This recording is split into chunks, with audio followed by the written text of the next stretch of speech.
إن الحمد لله نحمده ونستعينه ونستغفره ونعوذ بالله من شرور أنفسنا ومن سيئات أعمالنا من يهده الله فلا مضل له ومن يضلل فلا هادي له أشهد أن لا إله إلا الله وحده لا شريك له وأشهد أن محمدا عبده ورسوله أما بعد أعوذ بالله من الشيطان الرجيم ولنبلونكم بشيء من الخوف والجوع ونقص من الأموال والأنفس والثمرات وبشر الصابرين.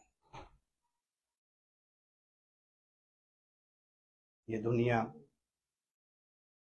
پریشانیوں، مصیبتوں اور دکھوں کی یہ ماجرا ہے۔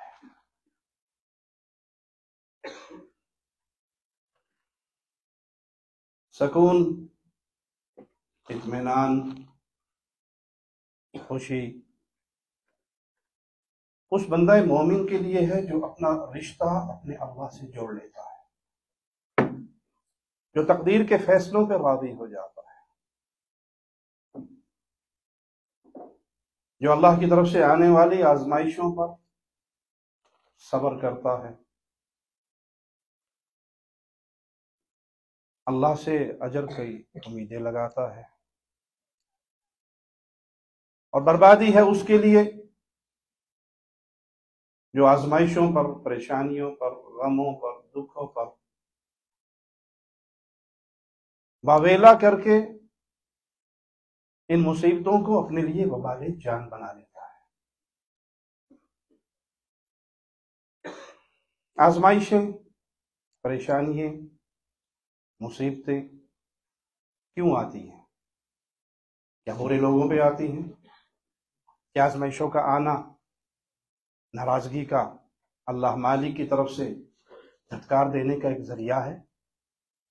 یہ دلیل ہے۔ ایک صاحب کہنے لگے کہ اللہ اپنے بندوں سے ان کی ماؤں سے بڑھ کر محبت کرتا ہے۔ مشہور اور غلط بات یہ ہے کہ 70 ماؤں سے بڑھ کر پیار کرتا ہے۔ 70 کا ہندسہ ہمیں نہیں معلوم کہاں سے آیا۔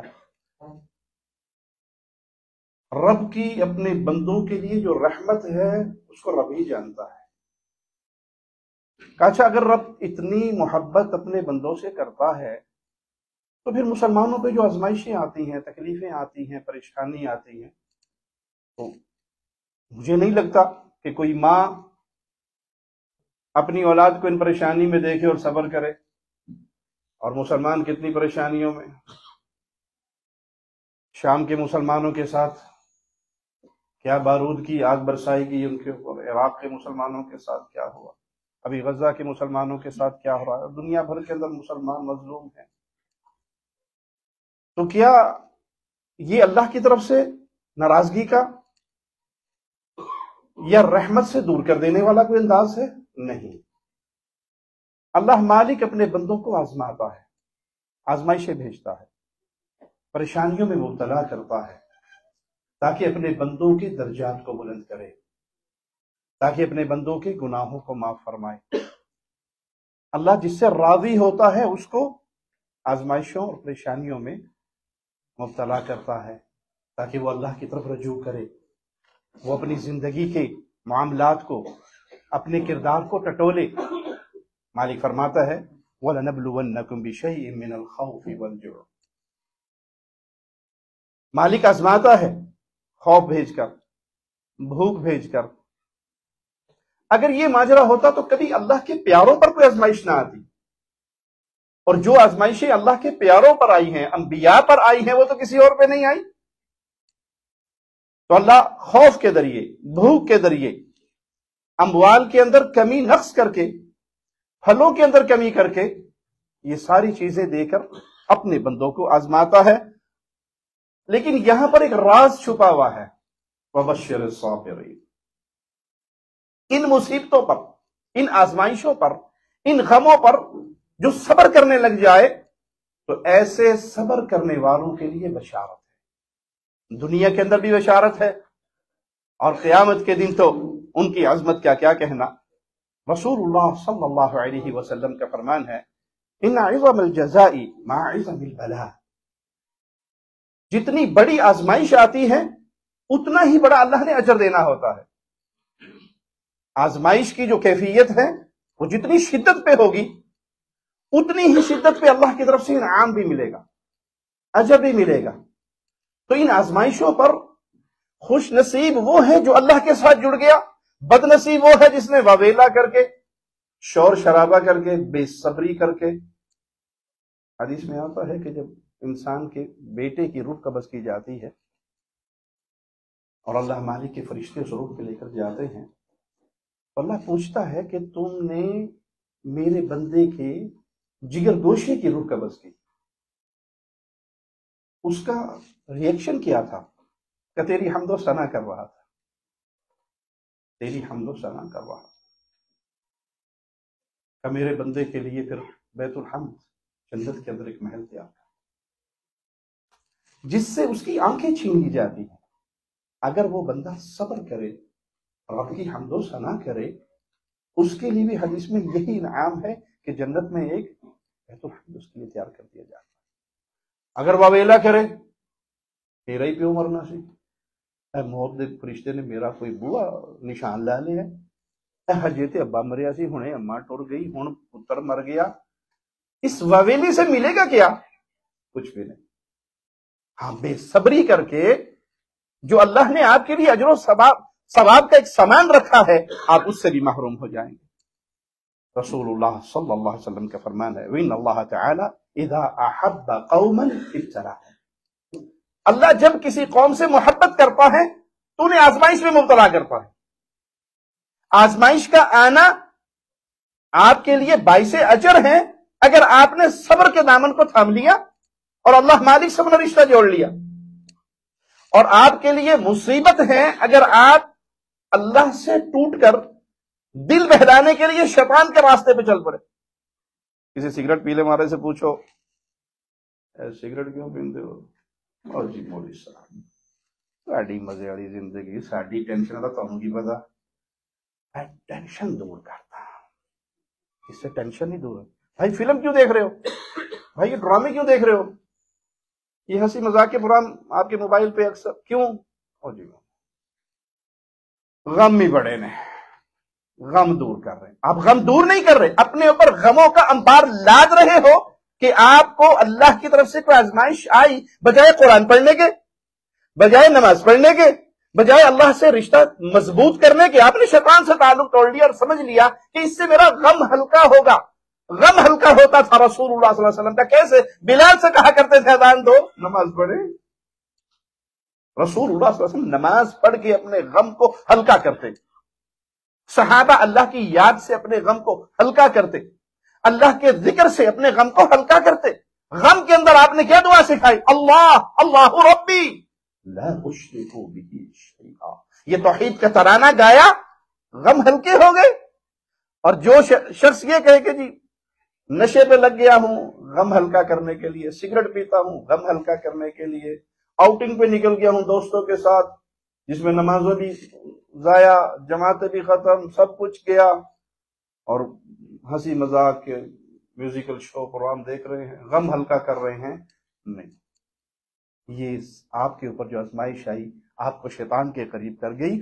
تو پھر سنیے، جس نے اللہ کی طرف سے آنے والی آزمائشوں پہ صبر کیا فمن رضی فلہ الرضا، جو راضی ہو گیا، میرے اللہ کا فیصلہ ہے، الحمدللہ میرے اللہ کا فیصلہ ہے، میں اللہ کے فیصلوں پر راضی ہوں. آپ گزرے ایک عورت کے پاس خبر پہ بیٹھی رو رہی ہے، آپ نے کہا صبر کر، نہ پہچان سکی یہ تعلیم دینے والے کون ہیں؟ تیرا مریا ہوں تینوں پتا ہوں دکھ کنا ہوں. کہا لوگوں نے یہ کون تھے؟ رسول اللہ تھے. کیا جواب دیا ہے؟ پھر آ کر کہتی میں نے اب صبر کیا. کہا نہیں، اب وقت گزرنے کے ساتھ تجھے صبر آ گیا. صبر تو وہی تھا اگر تو پہلی چوٹ پر، پہلے صدمے پر صبر کرتی.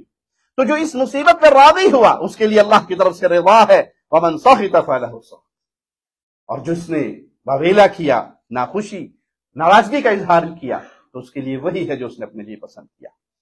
آزمائشی ایک کسوٹی ہے. آپ نے سنا ہوگا نا سوناروں سے، سونے کو بھٹی میں ڈال کے کندن بناتے ہیں تو وہ سونے کا میل کچیل اتارنے کے لیے اسے آگ میں جلایا جاتا ہے۔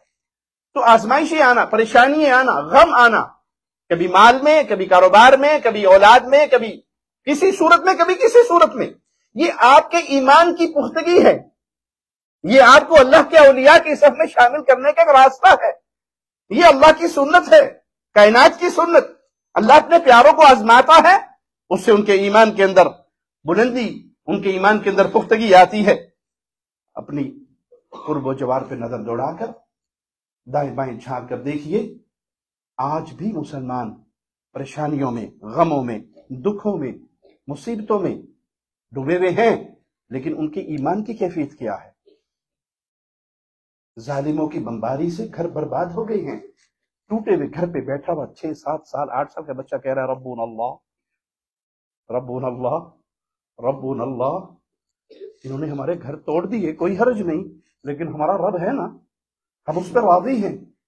ایک اپنے گھر سے نکلتا ہے کہ میں بانٹنے والے، خوراک بانٹنے والے آ رہے ہیں، فلاں بستی میں گرائی جا چکی ہے، میں آپ کے لیے لے کر آتا ہوں، اور جب وہ آٹے کا تھیلا اپنے کندھے پہ اٹھا کر آتا ہے تو اس کی فیملی کے 36 لوگ ختم ہو چکے ہوتے ہیں، اور وہاں پر بھی وہ کھڑے ہو کر کہتا ہے رضیت باللہ ربا، میں اللہ راضی ہوں تجھ پہ۔ یہ وہ ایمان کا، یہ عظمت کا، یہ سچائی کا وہ میدان ہے جس میں صرف اہل ایمان ہی پورا اترتے ہیں۔ مائیں اپنے بچوں کو کھو رہی ہیں، بھائی اپنے بھائیوں سے اپنے کندھوں پہ ان کی لاشوں کو اٹھا کر دفنا رہے ہیں، جنازوں پر بم گر رہے ہیں مسلمانوں کے، مصیبتوں کے یہ پہاڑ ٹوٹ رہے ہیں، لیکن ان کے اندر دل میں جلنے والی ایمان کی شمع کو کوئی کافر بجھا نہیں سکتا۔ اپنی پریشانیاں، اپنی تکلیفیں، اپنے غم فلسطین کے مسلمانوں کے غموں کے سامنے رکھ کر سوچئے، کیا آپ صبر کے اسی پہاڑ پر کھڑے ہیں، یا تھوڑی سی مصیبت آنے پر زبان سے ناشکری کے جملے، اللہ کی تقدیر پہ، فیصلوں پہ کلام، یہ میرے لیے ہونا تھا، میری گاڑی کا ایکسیڈنٹ ہونا تھا، میرا ہی خسارہ ہونا تھا، میرے اوپر ہی یہ مصیبت آنی تھی۔ آپ کے ان جملوں کے کہنے سے مرے ہوئے ابو واپس آ جائیں گے، مرا ہوا بھائی واپس آ جائے گا، آپ کی لوٹی ہوئی دکان دوبارہ ٹھیک ہو جائے گی، آپ کا گم ہوا سونا پھر مل جائے گا۔ وہ دنیا کا خسارہ تو گیا ہی گیا، ایمان کا بھی خسارہ ہوا کہ آپ رب کے فیصلوں پر راضی نہیں ہوئے، اور اگر راضی ہو جاتے تو اللہ آپ کو وہ کچھ عطا کرتا جو آپ کی دنیا اور آخرت میں آپ کے لیے عظمت کا مقام۔ ایک بادشاہ کے وزیر کے بارے میں آتا ہے کہ جب بھی اسے کوئی تکلیف پہنچتی نا تو ایک جملہ کہا کرتا، خیر ما اختار اللہ، بھلائی اسی میں ہے جو اللہ نے فیصلہ فرما دیا۔ بادشاہ اس کے جملے سے تنگ بڑا تھا، لیکن کچھ کر بھی نہیں سکتا تھا کہ اللہ کا نام لے رہے خیر ما اختار اللہ۔ بادشاہ پھل کاٹ رہا تو چھری جو چلائی انگلی بھی کٹ گئی، جو ہی انگلی کٹی تو وزیر اپنی عادت سے مجبور ہو کر اس نے پھر وہی کہہ دیا خیر ما اختار اللہ، بھلائی اسی میں ہے جو اللہ نے پسند فرمائی۔ بادشاہ کہتے ہیں اینو تو جیل چ پاؤ نا، میری انگلی وڈی گئی تو یہ کہتا ہجے خیر ہوئی ہے، ڈالو اس کو جیل میں۔ تو جب اس کو ہتھکڑی لگائی تو وزیر نے پھر کہا خیر ما اختار اللہ، اللہ کے فیصلے بڑے ہی اچھے ہیں، خیر اسی میں ہے جو اللہ کا فیصلہ ہے۔ بادشاہ شکار کے لیے نکلا، ایک ہرن کے پیچھے دوڑتا ہوا اپنے قافلے سے جدا ہو گیا، جنگل کے قبیلے میں پہنچا، قبیلے والوں نے گرفتار کر لیا، ان کا میلہ لگا ہوا تھا، اور ان کی اس میلے کی عادت یہ تھی کہ جو سب سے پہلے بندہ وہاں داخل ہوگا، گرفتار ہوگا، اس کو بت کے لیے ذبح کیا جائے گا۔ جب بادشاہ سلامت کو ڈال لیا بت کے سامنے تو ان کا جو گرو گھنٹال آیا اس کو چیک کرنے کے لیے قربانی کو، اس نے دیکھا انگلی کٹی ہوئی، کہتا نہیں یہ تو قربانی نہیں ہوگی، انگلی کٹی ہوئی ہے اس کی، بندہ پورا چاہیے، ہمارا بت راضی نہیں ہوگا۔ بادشاہ سلامت کو چھوڑ دیا، گھوڑا دوڑایا، واپس دوڑا آیا محل میں، آتے ہی کہا وزیر صاحب کو باہر نکالیں۔ آپ نے صحیح کہا تھا، مجھے سمجھ آ گئی کہ خیر اسی میں ہے جو اللہ نے میرے لیے پسند فرمائی ہے۔ لیکن ایک سوال میرے ذہن میں ابھی بھی ہے کہ آپ کو جب ہتھکڑی لگی تھی آپ نے تب بھی یہی کہا تھا خیر اسی میں ہے جو اللہ نے پسند فرمائی۔ میرے لیے تو خیر یہ ہوئی انگلی کا کٹنا کہ میں وہاں قربان ہونے سے بچ گیا، زندگی بچ گئی، آپ کے لیے کیا خیر ہے؟ کہ بادشاہ سلامت میں صرف آپ کا وزیر نہیں ہوں، لنگوٹیا یار بھی ہوں، بچپن کا دوست بھی ہوں، آپ کی ساری سکیورٹی والے اب سے دور ہو گئے، میں نہ دور ہوتا، میں آپ کے ساتھ رہتا، اور پھر میں بھی گرفتار ہوتا، میری انگلی تو پوری تھی نا، سائیں میں اٹھا دینا سی، تینوں چھڑ دینا سی۔ میرے لیے جیل میں جانے میں بھی خیر ہے کہ میں جیل میں چلا گیا، زندگی تو بچ گئی، تیری انگلی کٹ گئی لیکن زندگی تو بچ گئی۔ وبشر الصابرین، صبر کرنے والوں کے لیے بشارت۔ تو یہ جو آزمائشیں ہیں یہ اندھیری سرنگ نہیں ہے کہ آپ اس میں داخل ہوگے تو ہلاک ہوگے اور برباد ہوگے اور مایوسی کو اپنے اوپر آپ چڑھا لیں، نہیں، یہ اللہ کا انتخاب ہے آپ کے لیے۔ جس بھی مسلمان پر جس حال میں جیسی بھی مصیبت آئے، وہ اس کے لیے اللہ کی طرف سے خیر اور برکت ہے، بھلائی ہے کہ اللہ اس کے ذریعے اس کے درجات کو بلند کرتا ہے۔ مالک فرماتا ہے لقد خلقنا الانسان فی کبد، ہم نے انسان کو بڑی مشقت میں پیدا کیا۔ تو مصیبت، آزمائش اہل ایمان پر آئے، صبر کیجئے، اللہ سے اپنے رشتے کو توڑیے نہیں، رشتہ مضبوط کیجئے۔ جتنا رشتہ مضبوط کریں گے اتنا ہی آپ کے ایمان کے اندر بہار آئے گی۔ ان مصیبتوں پہ صبر کرنے کے لیے ایک ہی قوت ہے اور وہ ایمان کی قوت ہے۔ آئیے رسول اللہ صلی اللہ علیہ وسلم کا فرمان سنتے ہیں، ان من اشد الناس بلاء الانبیاء۔ انبیاء کون لوگ ہیں؟ افضل ترین ہستی ہے نا، اللہ کے نبیوں سے بڑھ کر کوئی، غیر انبیاء میں نبیوں سے افضل کوئی؟ جھوٹ بولتے ہیں جو یہ کہتے ہیں کہ سیدنا علی انبیاء سے بھی افضل ہیں، جھوٹ بولتے ہیں۔ سیدنا علی انبیاء سے افضل، سب سے افضل ترین ہستی ہے انبیاء کی ہستی ہے، اللہ کے رسولوں کی ہستی ہے۔ انبیاء کے بعد باقیوں کا درجہ ہے، جنہوں نے یہ عقیدے رکھے کہ ہمارے ائمہ معصومین ہیں اور وہ انبیاء سے افضل ہیں۔ معنی یہ کہ قادیانی تو صرف ایک سٹپنی کو مان کے کافر ہو گیا، تم نے تو گھڑ کے 12 تراشے ہوئے ہیں، تمہارے ایمان کو کیسے تسلیم کرو؟ یہ ختم نبوت کا انکار ہے۔ افضل ترین ہستی یہ انبیاء کی ہے، اور پیارے حبیب فرما رہے ہیں لوگوں میں سب سے زیادہ آزمائشیں، بلائیں، مصیبتیں کن پر آتی ہیں؟ انبیاء پر آتی ہیں۔ اگر یہ ناراضگی کا مظہر ہوتا تو نعوذ باللہ اللہ اپنے انبیاء سے ناراض ہے؟ اللہ تو سب سے بڑھ کر ان سے راضی ہے، لیکن سب سے بڑی آزمائش انہی پر آتی ہے۔ ثم الذین یلونہم ثم الذین یلونہم ثم الذین یلونہم، پھر جو ان کے بعد ایمان کے جس درجے پہ ہے اتنی آزمائش آئے گی، پھر اس کے بعد، پھر اس کے بعد، 3 درجے انبیاء کے بعد۔ لیکن سب سے زیادہ آزمائشیں، مصیبتیں، پریشانیاں کس پر آ رہی ہیں؟ اللہ کے انبیاء پر، اللہ کے رسولوں پر، ان پر مصیبتیں، ان پر آزمائشیں، ان کے درجات کی بلندی کے لیے، استقامت کا پہاڑ بنانے کے لیے، اور قیامت تک آنے والے اہل ایمان کے لیے روشنی کا مینار بنانے کے لیے کہ یہ وہ جماعت ہے جو اللہ کی سب سے پسندیدہ پیاری ہستیاں ہیں۔ وقت کے نبی سے افضل دھرتی پہ کوئی اور نہیں ہوتا، سب سے افضل ہستی، اللہ اس کو نبی بناتا ہے۔ یہ صوفیاء کا باطل عقیدہ ہے کہ جو طریقت کے اوپر چلتے ہوئے جو لوگ پہنچے ہیں وہ شریعت سے بھی افضل ہے، جو خاتم الاولیاء ہیں وہ خاتم النبیین سے بھی افضل ہیں۔ یہ اہل ایمان کے عقیدے نہیں ہے۔ افضل ترین ہستی یہ انبیاء کی ہے، اور ان پر سب سے بڑھ کر مصیبت آتی ہے، آزمائش آتی ہے۔ مالک کا فرمان سنیے، احسب الناس ان یترکوا یقولوا آمنا وهم لا یفتنون، کیا لوگوں نے یہ گمان کر لیا ہے کہ صرف یہ کہنے سے ہم مسلمان ہیں ان کی جان بچ جائے گی، انہیں چھوڑ دیا جائے گا، ان پر کوئی آزمائش، انہیں کسی فتنے میں مبتلا نہیں کیا جائے گا؟ مسلمان ہونے کا دعویٰ کرنا اور بات ہے، اور مصیبت کے وقت، پریشانی کے وقت، غم کے وقت ایمان پہ باقی رہنا اور بات ہے۔ اسی سے ایک مثال دے کے ایک بات اور بھی سمجھا دوں۔ رفع الیدین کی حدیثیں بیان کیجئے، آمین کی حدیثیں بیان کیجئے، سینے پہ ہاتھ باندھنے کی حدیثیں بیان کیجئے، ماشاءاللہ آپ کو حدیثوں پر آمین کہنے والے بہت سارے مل جائیں گے۔ نارمل زندگی کی حدیثیں ہیں، اور وفات کے وقت بتائیے کہ ابو جی فوت ہو جائیں تو غیر شرعی رسمیں نہیں کرنی۔ اب کیا ہے؟ مصیبت کی گھڑی ہے۔ مولوی صاحب بات تو ٹھیک ہے، لیکن قوم کیا کہے گی، برادری کیا کہے گی، ماموں کیا کہیں گے، دادا کیا کہیں گے، چچا کیا کہیں گے؟ تو پوری قوم سے ٹکر لینا میرے بس میں نہیں ہے۔ مصیبت میں ہی تو ایمان کا پتہ لگتا ہے۔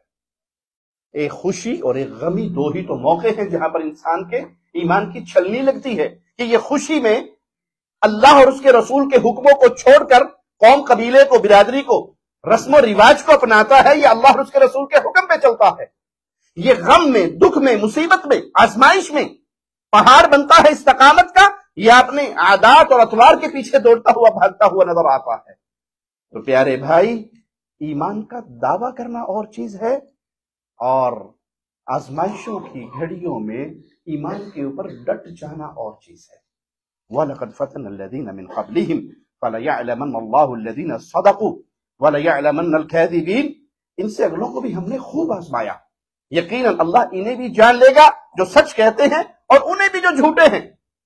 آزمائش کے آنے پر سچی اور جھوٹے کا فیصلہ ہوتا ہے۔ مصیبت کے آنے پر آپ کتنا دین کے ساتھ رہتے ہیں اور کتنا دین سے بھاگتے ہیں۔ اور جی مول صاحب، باقی تو میں آپ کے سارے درس سنتا ہوں، لیکن آج میرے بیٹے کی شادی ہے اور ایک میرا منڈا ہے، تے ہن حدیثاں اپنے کول رکھیا جائے، 2 دن صبر کریا جائے، مینوں اپنے تسلی کر لین دیا جائے، آج سب کچھ ہوگا، 3 دن کے بعد میں آپ کی بات دوبارہ سنوں گا۔ لیکن خوشی کا موقع ہے، مومن کی یہ کیفیت نہیں ہوتی، وہ خوشی اور غمی ہر حال میں اللہ کے حکموں کے سامنے سر جھکا ہوا ہے۔ میرے رب کا حکم یہ ہے، میرے رسول صلی اللہ علیہ وسلم کی حدیث یہ ہے، میرا سر جھکا ہوا ہے۔ میرے گھر میں جو جھنڈا غالب ہوگا وہ اللہ اور اس کے رسول کے حکموں کا ہوگا۔ ایک دعویٰ ہے اور ایک اس دعوے کی دلیل ہے۔ دلیل کی ضرورت کب پڑتی ہے؟ جب خوشی یا غمی کی گھڑی آتی ہے، جب آزمائشوں کا وقت آتا ہے۔ ام حسبتم ان تدخلوا الجنة ولما يعلم الله الذين جاهدوا منكم ويعلم الصابرين، تم یہ سمجھ بیٹھے ہو کہ تم جنت میں چلے جاؤ گے، دعویٰ کرنے سے تمہیں جنت مل جائے گی؟ ابھی تک اللہ نے یہ ظاہر نہیں کیا تم میں سے جہاد کرنے والے اور صبر کرنے والے کون ہیں؟ اللہ کے راستے میں محنت کرنے والے، اللہ کے حکموں کے سامنے سر جھکانے والے، اللہ کی طرف سے آنے والی آزمائشوں پہ صبر کرنے والے کون ہیں؟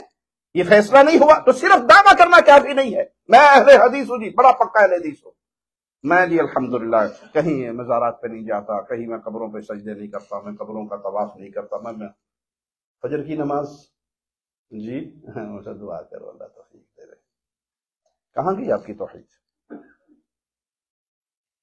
یہ ہلکی سی رضائی الصلاۃ خیر من النوم کا آوازہ سن کے اگر آپ اتار کے نہیں پھینک سکتے، ایمان میں کتنی رونق ہوگی آپ کے؟ 8 بجے اٹھ کے پڑھیں یا 9 بجے اٹھ کے پڑھیں، وہ بھی کوئی نماز ہے۔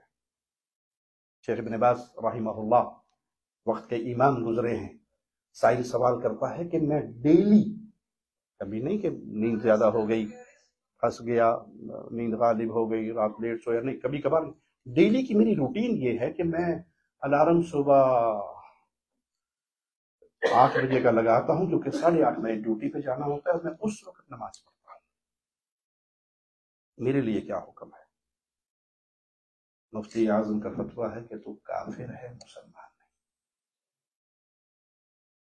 اور دلیل کیا لے کر ہے قرآن حکیم سے؟ ایسے شخص کو دیکھا ہے من اتخذ الہہ ہوا، جس نے خواہش کو رب بنا لیا۔ اللہ نے جو وقت مقرر کیا تھا تو انہیں اپنی مرضی سے اس کو چینج کر کے اپنی مرضی کا وقت بنایا۔ نماز پڑھ رہا ہے لیکن تو خواہش کی پوجا کر رہا ہے، رب کی پوجا نہیں۔ رب کی پوجا کی وہی گھڑی ہے جو اللہ نے مقرر کی۔ اگر آپ اہل توحید ہیں اور توحید میں اتنی آپ کے عقیدے میں قوت نہیں کہ اس کمبل کو اٹھا کر پھینک سکے، اس رضائی کو اٹھا کر پھینک سکے اور دوڑتے ہوئے اللہ کے گھر کی طرف خیر و برکات پانے کے لیے جا سکے، اور پھر یہ سمجھے کہ میں بڑا پکا مواحد ہوں، تو لوٹیے اپنے عقیدوں کی طرف، لوٹیے اپنے اعمال کی طرف، ٹٹولیے اپنے ایمان کو، اس حرارت کو زیادہ کیجئے۔ یہ ایمان نہیں ہے۔ ایمان تو یہ ہے، عمر ابن خطاب آتے ہیں، نابینا شخص ہو گیا ہے، کہتے ہیں اس اندھے پن کو بہانہ بنا کر جماعت سے نماز نہ چھوڑنا۔ امیر المومنین لیس لی قائد، میرا تو کوئی انگلی پکڑ کے مسجد لانے والا بندہ ہی کوئی نہیں ہے، میں کیا کروں گا؟ کہا یہ ڈیوٹی میری ہے، تیری نہیں، میں ڈیوٹی لگاؤں گا۔ تیرا مسلمان بھائی تجھے گھر سے لے کر جایا کرے گا، نماز پڑھا کے گھر چھوڑ کر جایا کرے گا، لیکن اندھے پن کو دلیل بنا کر اپنے گھر میں نہ بیٹھ جانا کہ میں نماز گھر میں ہی پڑھوں گا۔ اللہ سے تعلق بھائی، یہ زندگی ہے کتنی؟ یہ ختم کب ہو جانی ہے یہ تو پتہ ہی نہیں۔ جتنی ہے اس گھڑی کو استعمال کر کے اپنے اللہ سے اپنے رشتوں کو مضبوط کر لیجئے۔ ام حسبتم ان تدخلوا الجنة ولما يأتكم مثل الذين خلوا من قبلكم، تم یہ گمان کر بیٹھے ہو جنت میں چلے جاؤ گے، حالانکہ تم پر وہ حالات نہیں آئے جو تم سے اگلے لوگوں پر آئے ہیں۔ صرف یہ دعویٰ کر کے میں مسلمان ہوں، جنت کے تصور کر کے بیٹھ گئے ہو، ابھی تمہارے پر وہ آزمائشیں، وہ پریشانیاں، وہ غم، وہ دکھ نہیں آئے جو تم سے پہلے لوگوں پر آئے۔ مستہم البأساء والضراء، ان پر مصیبتیں، ان پہ تکلیفیں ٹوٹی، وزلزلوا، اتنی مصیبتیں کہ وہ لڑ کھڑا گئے، رسول بھی چیخ اٹھے، اور رسول کے ساتھ جو اہل ایمان تھے وہ بھی پکار اٹھے، حتی یقول الرسول والذین آمنوا معه متی نصر اللہ، نبیوں نے بھی آواز لگائی، مومنین نے بھی آواز لگائی، متی نصر اللہ، اتنی مصیبتیں، اتنے غم، اتنے دکھ، اللہ تیری مدد کب آئے گی؟ اللہ کی مدد کب آئے گی؟ جواب کیا آیا؟ الا ان نصر اللہ قریب، صبر کرو، سن رکھو، اللہ کی مدد بڑی قریب ہے۔ تو یہ آزمائش میرے اور آپ کے ایمان کا امتحان لینے کے لیے، ایمان میں اضافہ کرنے کے لیے، ایمان کے اندر اور بہت عزتیں بڑھانے کے لیے، وہ مقام دینے کے لیے جو رب نے تمہارے لیے پسند کیا ہے۔ فرمان مصطفیٰ صلی اللہ علیہ وسلم سنیے، من یرید اللہ بہ خیرا یصب منہ، اللہ جس کے لیے خیر کا ارادہ فرما لیتا ہے، اللہم اجعلنا منہم، اللہ خیر والوں میں شامل فرما، اللہ شر والوں میں شامل نہ فرما۔ اللہ ہم بڑے کمزور ہیں، آزمائشوں سے محفوظ رکھنا، لیکن کوئی گھڑی ایسی آ جائے تو مولا صبر کا دامن ہمارے ہاتھوں سے نہ چھوٹے۔ فرمایا جس سے اللہ بھلائی کا ارادہ فرمائے، اس بھلائی کا ارادہ فرماتا ہے تو اس بندے کو مصیبتوں میں مبتلا کر دیتا ہے، آزمائشوں میں مبتلا کر دیتا ہے، پریشانیوں میں مبتلا کر دیتا ہے، غموں اور دکھوں کے اندر اسے پھنسا دیتا ہے۔ لیکن خوشخبری کتنی بڑی ہے، قیامت کا دن ہوگا، ایسے شخص کو لایا جائے گا جس نے دنیا میں کوئی غم ہی نہیں دیکھا، کوئی پریشانی نہیں دیکھی، کوئی دکھ ہی نہیں دیکھا۔ وہ پنجابی کہتے ہیں نا، منہ جو سونے کا چمچا لے کے جمن والا، جو منہ سے نکالا بابا ملینئر تھا، پورا ہوتا گیا، کبھی نہ تو سنا ہی نہیں، بے دین، دین سے دور، اللہ سے دور، آخرت سے دور، دنیا کے اندر مزے کرتے ہوئے زندگی گزار دی گیا۔ جہنم کا ایک غوطہ دے کے سوال ہوگا، کبھی کوئی سکھ کی ہوا تیری زندگی میں آئی؟ ایک غوطہ، جہنم کا ایک نظارہ زندگی بھر کی ساری خوشیوں کو ختم کر دے گا، کہے گا ساری زندگی ایویں نہیں گزار کے آیا۔ اور اس کو لایا جائے گا جس نے زندگی غموں میں ہی گزاری، کبھی کوئی ٹھنڈی ہوا آئی نہیں اس کو، دکھ ہی دکھ اس کی زندگی میں تھے۔ جنت پہ ایک نظر ڈالی، ٹلوائی جائے گی، اور پھر پوچھا جائے گا سنا بندے کبھی تیری زندگی میں کوئی غم آیا؟ کہے گا نہیں اللہ، ساری زندگی ایسی تو گزار کے آیا ہوں۔ یہ ہے میرے بھائی مختصر سی زندگی کا اینڈ، ساری زندگی کے غم اور ساری زندگی کی خوشیاں ایک ایک نظر کے ساتھ ختم ہو جائیں گی۔ آئیے فرمان مصطفیٰ سنتے ہیں، یود اہل العافیت یوم القیامہ حین یعطی اہل البلاء الثواب، جو دنیا میں عافیت کے ساتھ، مزے کے ساتھ زندگی گزار کر گئے، کوئی ٹینشن، کوئی غم، کوئی دکھ، کوئی پریشانی نہیں، یہ جب ان لوگوں کو دیکھیں گے جنہوں نے غموں میں زندگی گزاری ہوگی کہ اللہ ان کو اجر میں کیا کچھ عطا فرما رہا ہے، تو ان کا حال کیا ہوگا، ان کا ثواب کیا ہوگا؟ لو ان جلودہم کانت عرضت فی الدنیا بالمقارض، ان کی تمنا یہ ہوگی کاش ہماری جلدوں کو زندگی میں کینچیوں سے کاٹا جاتا، اس پہ ہم صبر کرتے تو آج یہ جو اجر ان کو ملا ہے وہ ہمیں مل جاتا۔ اہل عافیت آزمائشوں میں صبر کرنے والے مسلمانوں کا جب اجر دیکھیں گے تو تمنا کیا ہوگی؟ کاش ہماری زندگی میں ہماری جلدیں کینچیوں سے کاٹی جاتی، ہم اس پہ صبر کرتے۔ یہ ہے مصیبت آنے پہ صبر کرنے والوں کے لیے اجر۔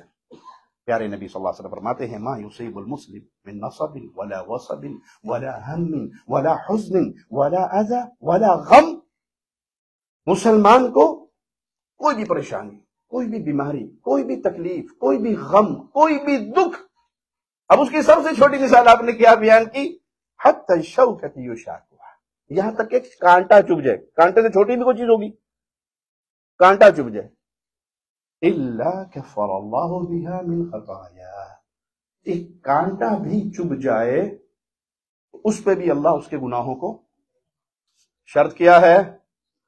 صبر کرے، یہ نہیں ہے کہ سوئی چوبی تو رکھ کے بڈی نے چانڈ مارے، اے سوئی رکھن دی یہی جگہ سی، اور واویلا اور شور اور ڈنڈا اٹھا کے اور پورے گھر کی صفائی دھلائی شرائی شروع ہو جائے، تمہیں یہ نہیں پتا میں نے یہاں کے بیٹھنا تھا اور میری جگہ پہ سوئی؟ نہیں، صبر کر، بسم اللہ، تکلیف آئی، گرے، چوٹ لگی، کانٹا چوٹ، بسم اللہ، سب سے پہلے اپنی زبان سے بسم اللہ کہہ دیں۔ ایک صحابی کی انگلی کٹی تھی میدان جنگ میں، سیخ کی آواز نکلی تھی، آپ نے کہا بسم اللہ کہتا تجھے فرشتے اٹھا لیتے۔ روٹین بنائے، گھر میں کوئی بچہ گرا ہے، کوئی پلیٹ ٹوٹی ہے، کوئی آزمائش آئی ہے، کوئی پریشانی، کوئی غم ملا، بسم اللہ بسم اللہ بسم اللہ، خیر و برکاتی ہوں گی۔ اور ہمارے کہتا پیڑے ہوں ذرا چٹ پینے کل لے کے توڑتی نا ٹھوڈر مار انا ہو گیا، ویخ کے نہیں چلتا۔ یہ بددعائیں، یہ کوسنے آپ کی اولاد کے حق میں اللہ نہ کرے، قبولیت کی گھڑی میں آپ کے منہ سے نکل جائیں، کیا بنے گا آپ کا، آپ کے بچوں کو؟ اور پھر جب بچوں پر مصیبت آئے گی تو ماں باپ صبر کر لو گے؟ جب نہیں تو اپنے بیٹے کے لیے خیر کی دعا کر دو، اللہ سلامت رکھے میرے بیٹے، کوئی بات نہیں، ٹوٹ کی کوئی بات نہیں، اللہ اور دے دے گا، آپ کو تو نہیں چوٹ لگی، اللہ حفاظت فرمائے، اللہ برکت دے، اللہ خوش رکھے، اللہ سلامت رکھے، اللہ آزمائشوں سے بچائے، یہ دعا دیجیے، بجائے پھیٹے منہ سے۔ یہ پھیٹے منہ کیا ہے؟ یہ لعنت ہے، یا ہم بولتے نہیں تو ہاتھ سے کہہ دیتے نا، یہ کیا ہے؟ لعنت ہے۔ کفر اور لعنت یہ دو فتوے ایسے ہیں، دونوں میں سے ایک پر ضرور پڑتا ہے۔ آپ نے کسی کو کہا یا عدو اللہ، اے کافر، دونوں میں سے ایک عدو اللہ ہے، ایک کافر ہے، کہنے والا جس کو کہہ رہا ہے اگر وہ نہیں ہے تو کہنے والے پہ لوٹے گا۔ آپ نے کہا لعنت ہے تجھ پہ، پھٹے منہ تیرا، در پھٹے منہ، لغتی لعنت، پھٹکارا تیرے تے بجھ جائے، تو دونوں میں سے ایک پر وہ چیز واپس آئے گی، کہنے والے پر یا جس کو کہا جا۔ ارے صحابی ہے، نبی صلی اللہ علیہ وسلم کے ساتھ جا رہا ہے اور اپنی سواری سے ناراض ہو کر اس پہ لعنت بھیجتا ہے، آپ کہتے ہیں نکال دو ہمارے قافلے سے، اس پہ لعنت بھیجی گئی ہے، یہ ہمارے ساتھ چلنے کے قابل نہیں ہے۔ اور آپ تو اپنے سگے بیٹے پر، بیٹی پر، گھر والوں پر، بیوی بچوں پر، اپنے نوکروں پر، اپنے خادموں پر اس طرح کے جملے بیان کرتے ہیں۔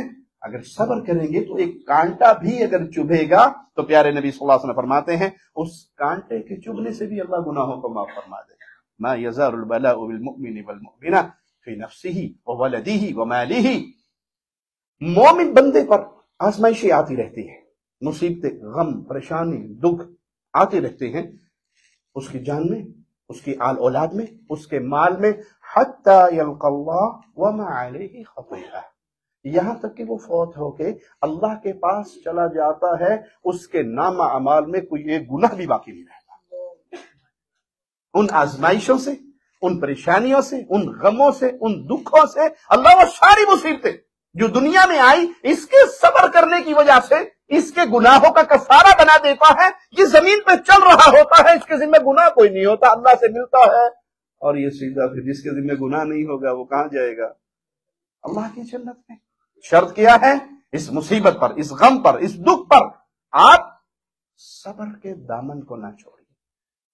وہ حکیم ہے، میں نہیں جانتا اس کی حکمتوں کو، اس کے فیصلوں پر میں راضی ہوں۔ ناراض بھی ہو جاؤں تو کیا کر لوں گا؟ ناراض ہو جاؤں، واویلا کروں، بین کروں، بین کرنے والی پر وعید کیوں آئی ہے؟ کیونکہ اللہ کے فیصلوں پہ ناراض ہے، وہ اللہ کی عطا پہ ناراض ہو کر آپ حسد کر رہے ہیں، اتنا کما لیا، اتنا کر لیا، دکان بھی بن گئی، گڈی بھی لے لی، یہ مکان تو اپنا ہے، یہ بزنس اپنا ہے، اچھا مر گیا بھائی، یہ تو آج بھی 10 سال ہوئے ہیں، میں تو 25 سال سے سعودی عرب میں، میرے پاس وہ کچھ نہیں ہے جو اس نے بنا لیا۔ لے گیا بھائی، یہ تو گٹیوں لے گیا، کیا ملے گا؟ صرف یہ کہ اللہ کے فیصلوں پر آپ ناراض ہو کے اپنی آخرت پر بات کر رہے ہیں، حسد کی آگ میں جل کے آپ کسی کا تو کچھ نہیں بگاڑ رہے، اپنی آخرت برباد کر رہے ہیں۔ اور اگر اللہ کے فیصلوں پر راضی ہو جائیں تو پھر جو کچھ اللہ آپ کو عطا کرے گا وہ ہو سکتا ہے وہ بادشاہ۔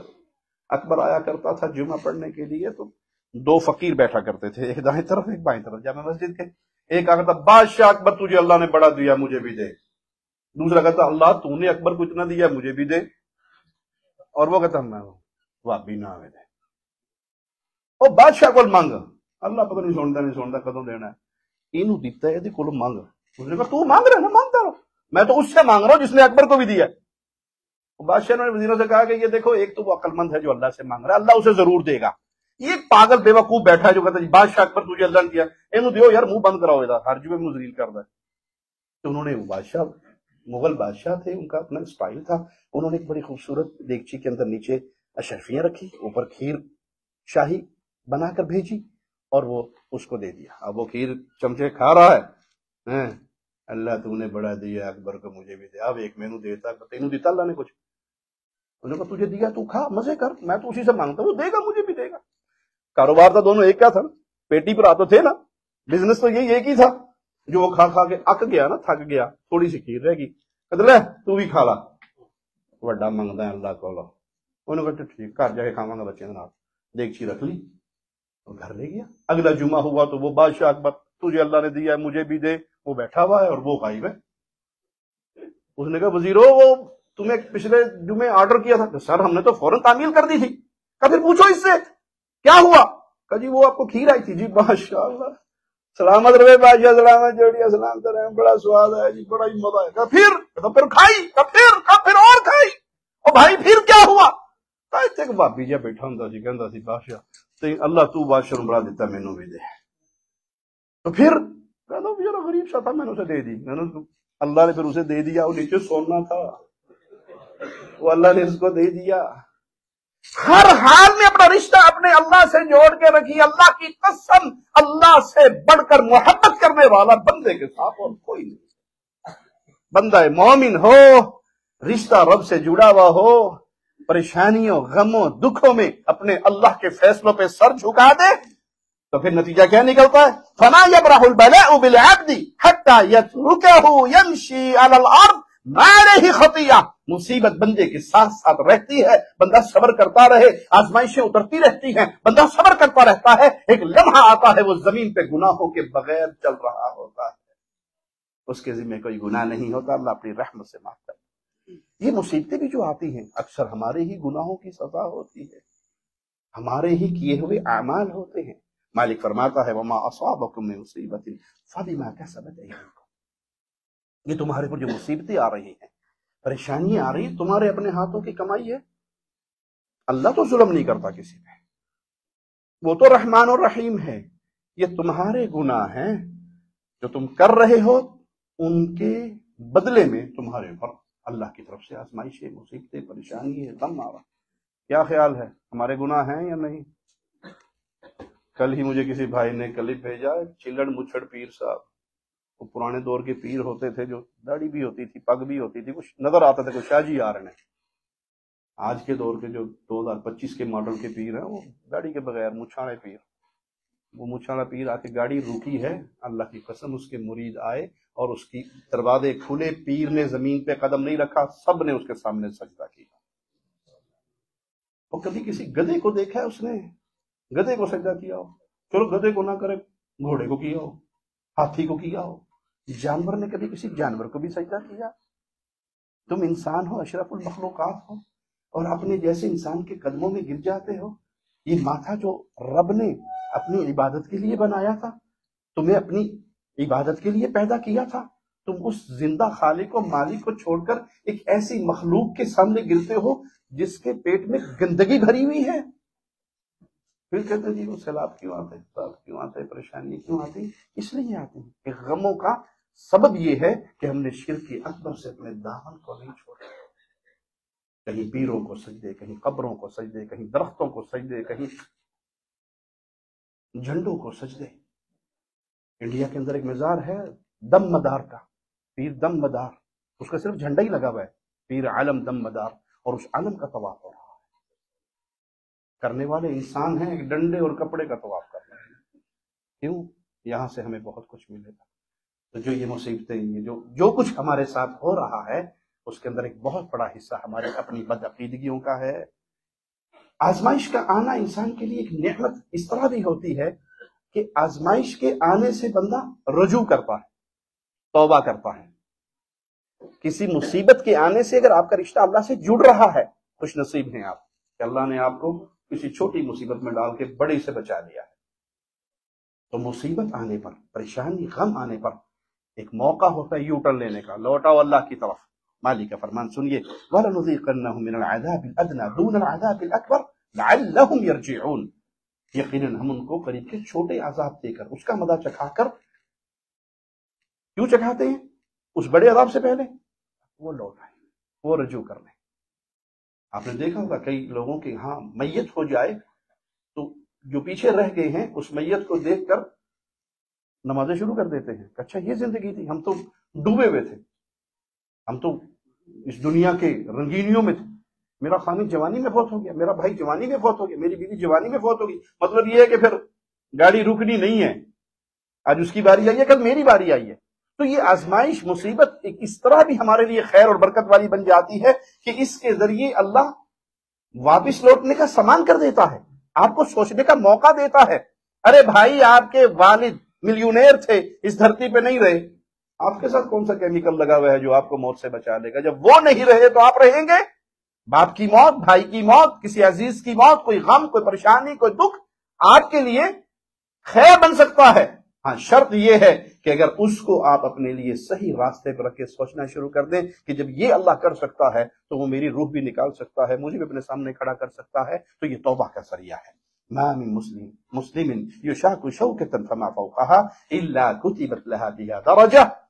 ایک کانٹا بھی اگر مومن کو چبھے، آج تو مسلمانوں کے گھروں پر آگ برسائی جا رہی ہے، بارود برسایا جا رہا ہے، وہ جو مسکین کھانے کی تلاش، روٹی کی تلاش میں دوڑتے پھر رہے ہیں، ان کو خون کی ندی ان کی بہائی جا رہی ہیں۔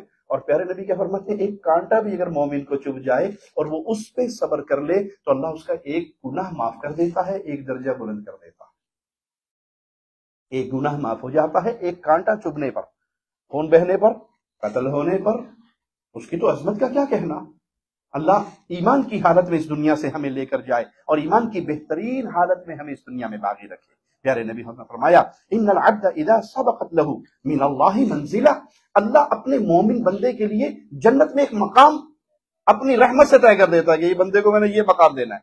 لم يبلغها بعمله، لیکن بندے کے عمل اتنے نہیں ہوتے کہ وہ اس مقام پر فائز ہو جائے، تو پھر اللہ کیا کرتا ہے؟ ابتلاہ اللہ فی جسدہ او فی مالہ او فی ولدہ، اللہ اس کے جسم میں، اس کی اولاد میں، اس کے بیوی بچوں میں، اس کے مال میں اسے کسی ایسی آزمائش میں ڈال دیتا ہے جس پہ وہ صبر کرتا ہے، تو اللہ اس صبر کے بنا پر پھر اس کا درجہ بلند کرتا ہے اور جنت کا وہ اعلیٰ مقام اپنے بندے کو عطا فرما دیتا ہے۔ تو جب یہ فیصلے تقدیر کے سارے اللہ کے ہاتھ میں ہیں تو پھر ہم یہ کہیں کہ یہ جو آئی ہے تو وہ اللہ کی رحمت کہاں ہے؟ بھائی یہی اللہ کی رحمت ہے۔ آپ تو صرف یہ دیکھ رہے ہو جو آپ کے سامنے کا منظر ہے، اور اس کے پیچھے جو معاملات ہیں وہ غیب کی باتیں ہیں، آپ کو نہیں پتا اس کے ذریعے اللہ آپ کو کیا عطا فرمانا چاہتا ہے۔ ثم صبرہ علی ذلک، شرط کیا ہے کہ جو مصیبت آتی ہے اللہ اس پہ اس کو صبر کی توفیق دیتا ہے، پھر بین نہ ہو، واویلا نہ ہو، رولا نہ ہو، شور شرابہ نہ ہو، پھر فیس بک کی پوسٹیں نہ ہو کہ میں مر گیا، لٹ گیا، برباد ہو گیا، تباہ ہو گیا، بیڑا غرق ہو گیا۔ ایک صاحب تھے، ہمارے دوست تھے، کاروباری آدمی تھے، تو کہیں کاروبار میں تھوڑی سی معاملہ ڈاؤن ہوا ان کا، میرا ذاتی واقعہ ہے، میں نے فون کیا، میں نے حضرت خیریت سے ہیں؟ شوہر تباہ ہو گیا، برباد ہو گیا، بیڑا غرق ہو گیا۔ خیریت ہے کیا ہو؟ وہ فلانا سودا جو تھا اس میں یہ گھاٹا پڑ گیا۔ تو یہ تھوڑی سی مصیبت آئی ہے، واویلا نہ کیجیے، صبر کیجیے، آپ کی اس مصیبت میں اللہ آپ کو کیا عطا فرمائے گا، آپ کو اس منزل تک پہنچا دے گا جو اللہ نے آپ کے لیے مقرر کیا ہے۔ آزمائش کا آنا مومن اور منافق کا فرق بتا دیتا ہے۔ ایمان کے دعوے بھی تو سارے ساتھ چل رہے ہیں، جب آزمائش آتی ہے تو ایمان نکھر کے سامنے آ جاتا ہے، اسی طرح نفاق بھی کھل کے سامنے آ جاتا ہے۔ احسب الناس ان يتركوا ان يقولوا آمنا وهم لا يفتنون، لوگوں نے یہ گمان کر لیا کہ ہم نے دعویٰ کر لیا کہ ہم مومن ہو گئے تو خلاص معاملہ ختم ہو گیا، اب ہمارے ایمان کے فیصلے ہو گئے۔ نہیں، یہ معاملہ نہیں ہے۔ اللہ یہ آزمائشیں ڈال کر، یہ پریشانیاں ڈال کر دیکھتا ہے تم میں سے سچے کون ہیں، جھوٹے کون ہیں، صبر کرنے والے کون ہیں اور واویلا کرنے والے کون ہیں۔ امام فضیل بن عیاض رحمہ اللہ فرماتے ہیں، لوگ جب عافیت میں ہوتے ہیں تو ان کی حقیقتوں پہ پردہ پڑا ہوا ہوتا ہے، خیر سے سارے ٹھیک ہیں، عافیت میں ہیں، حقیقت چھپی ہوئی ہے، اور جب ان پہ مصیبت آتی ہے تو حقیقت واضح ہو جاتی ہے، مومن کا ایمان واضح ہو جاتا ہے، منافق کا نفاق واضح ہو جاتا ہے۔ تو آزمائش آ کر اللہ کھرے اور کھوٹے میں فیصلہ کر دیتا ہے۔ اللہ ہمیں اپنی رحمت سے کھروں میں شامل رکھے، اللہ ہمیں مصیبتوں کے موقع پر صبر کرنے کی توفیق عطا فرمائے۔ اور بعض دفعہ یہ آزمائش ہمارے گناہوں کی سزا بھی ہوتی ہے۔ ظہر الفساد فی البر والبحر بما کسبت ایدی الناس، مالک کا ہی فرمان ہے۔ خشکی اور تری میں جو مصیبتیں آئی ہوئی ہیں، پریشانیاں آتی ہیں، یہ وہی ہے جو تمہارے اپنے ہاتھوں کے کرتوت ہے، اپنے ہاتھوں کا کردار ہے، جو تم کرتے ہو اللہ وہی تمہارے سامنے ظاہر فرما دیتا ہے۔ میرے رب کے فیصلوں کو اور اس کی حکمتوں کو رب ہی جانتا ہے۔ سنیے پیارے نبی صلی اللہ علیہ وسلم فرمان، اذا اراد اللہ بعبده الخیر عجل له العقوبۃ فی الدنیا، اللہ جب بندے سے خیر کا فیصلہ فرماتا ہے تو اس کے گناہوں پہ دنیا میں ہی پکڑ کر لیتا ہے، تاکہ یہی اس کی معافی تلافی ہو کے معاملہ صاف ہو جائے۔ وَإِذَا أَرَادَ اللَّهُ بِعَبْدِهِ الشَّرَّ أَمْسَكَ عَنْهُ بِذَنبِهِ، جب اللہ اس کے ساتھ برائی کا فیصلہ فرماتا ہے، اللہم لا تجعلنا منہم ولا معهم ولا فیہم، اللہ اپنی رحمت کے ہمارے ساتھ معاملے فرمانا، جو ہم جس کے قابل ہیں ہمارے ساتھ وہ سلوک نہ کرنا، جو تیری رحمت والا ماجرا ہے مولا ہمارے ساتھ وہ کرنا۔ جب اللہ شر کا فیصلہ کسی بندے کے لیے فرما لیتا ہے تو اس کے گناہوں پر اسے اس کی ڈھیل چھوڑ دیتا ہے، کھلی رسی، جو کرنا ہے کرتا، پھر اس کے ان گناہوں کا بدلہ انہیں قیامت کے دن دیتا ہے۔ تو یہ آزمائش کا آنا، گناہوں کا اس دنیا میں پکڑ ہو جانا، معاملہ یہی پہ صاف ہو جانا ہے۔ پیارے نبی صلی اللہ علیہ وسلم نے فرمایا، وَإِنَّ الرَّجُلَ لَيُحْرَمُ الرِّزْقَ بِذَنبٍ يُصِيبُهُ، بندہ دنیا میں گناہ کرتا ہے، اس گناہ کی سزا کے طور پہ اللہ اس کے رزق میں کمی کر دیتا ہے۔ خیر ہے، نیکیے ہیں تو رزق میں بھی فراوانی ہے، برکتیں ہیں۔ اور اگر گناہ ہے، پھپھو نے یہ کہا تھی میں نہیں آتا، پھپھو نے میرا جانا، چاچو نے یہ کہا تھا میں چاچو کے گھر نہیں جاؤں گا، نانوں نے یہ کہا تھا میں دوبارہ ان کے گھر میں قدم رکھوں گا، یہ صلہ رحمی کے رشتے ہیں۔ اگر آپ یوں توڑنا شروع کریں گے، نتیجہ کیا نکلے گا؟ آپ کے رزق میں کمی ہوگی۔ اور رزق میں اضافہ چاہتے ہو تو پیارے نبی نے کیا فرمایا، جو یہ چاہتا ہے میرے رزق میں اضافہ ہو، کیا کرے؟ پیسے واسطے نہیں، اللہ واسطے، پیسہ پرافٹ ہی ملے گا، لیکن اللہ کو راضی کرنے کے لیے صلہ رحمی کیجیے۔ یاد رکھیے جب انسان پل صراط پہ قدم رکھے گا، اللہ اپنی رحمت سے، اپنے فضل سے، اپنے کرم سے اس مشکل گھڑی میں ہمیں اپنی رحمت سے، اہل ایمان جس طرح تیز ہواؤں کی طرح نکل جائیں گے، پلک جھپکتے نکل جائیں گے، اللہ ہمیں بھی ویسے وہاں سے ایک طرف رحم کھڑا ہو جائے گا، ایک طرف امانت کھڑی ہو جائے گی۔ آج بہت آسان ہے لوگوں کی امانتیں لے کے کھا جانا، بہت آسان ہے۔ کیا جاتا ہے؟ کیا جاتا ہے؟ آپ کو کسی نے 1.5 لاکھ 2 لاکھ 4 لاکھ ریال دیے کاروبار کے لیے، جی میرا پیسے کاروبار کر لو، اور آپ اسے 6 مہینے سال نعرہ لگا کے پھر کہو جی میں بھائی تیرے پیسے کھا گیا، ہون گے تو دے داں گا۔ کیا گیا میرا؟ کچھ گیا؟ ایک زبان ہی تھوڑی سی ہلی نا، منہ پہ تھوڑا سا شرم کے آثار ہی آئیں گے نا، لگ گیا بھائی کھا پی گیا تیرے پیسے، میرے کو کوئی نہیں۔ لیکن پل صراط پہ قدم رکھنے والا ہے بندہ، ایک طرف امانت کھڑی ہے، ایک طرف رحم کھڑا ہے۔ ماں باپ کو فون نہ کرنے والوں، بیویوں کے پیچھے لگ کے ماں باپ سے رشتے توڑ دینے والوں، یا ناجائز کسی کی خاندان کی باتیں سن کے بیویوں سے برا سلوک کرنے والوں،